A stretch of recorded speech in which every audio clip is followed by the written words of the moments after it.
নমস্কার বন্ধুরা, আদুরি রান্নাঘরে আপনাদের স্বাগত। আজকে আমি রান্না করব কলা দিয়ে ছোলার ডাল। দেখেন কী কী লাগবে। কলা নিয়েছি, একটু হলুদ দিয়েছি কলার মধ্যে, তারপরে লঙ্কার গুঁড়ো, চিনি, 1 কাপ ছোলার ডাল, 5 ফোড়ন, তেজপাতা, শুকনো লঙ্কা, লবণ, কাঁচা লঙ্কা, আদা, তেল। এই কটা উপকরণ লাগবে আজকে রান্না বান্না। তেল দিয়ে দেবো, কলাগুলো ভালো করে লাল করে ভেজে নেব। ভাজা হয়ে গেছে, এখন নামিয়ে নেব। নামিয়ে এখন একটা মশলা পেস্ট বানিয়ে নেব।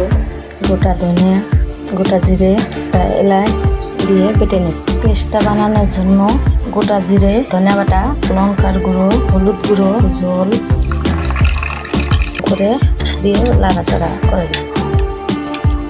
কড়াইতে তেল দিয়ে দেবো,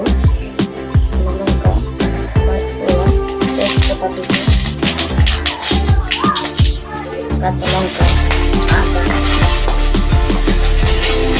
করে নাড়াচাড়া করে দিই।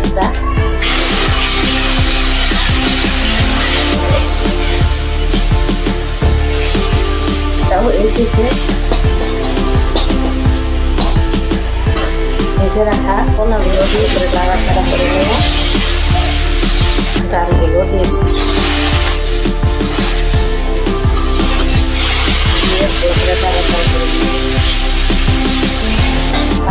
লবণ ভালো করে নাড়াচাড়া করে নিয়ে সামান্য পরিমাণে একটু জল দিয়ে দিলাম। পরিমাণ মতো জল দিয়ে দিচ্ছি। এখন এই ডালটা আমি কুকারে দিয়ে 2-3 সিটি দিয়ে নেব। এটা কুকারের মধ্যে দিয়ে দিয়েছি, সাথে একটু চামচ চিনি দিয়ে দেবো। কুকারটা বন্ধ করে একটা সিটি দিব। বন্ধুরা, আমার ডাল হয়ে গেছে, এখন নামিয়ে নিচ্ছি। আপনারা বাড়িতে বানিয়ে দিয়ে দেখবেন, আপনাদেরও খুবই ভালো লাগবে।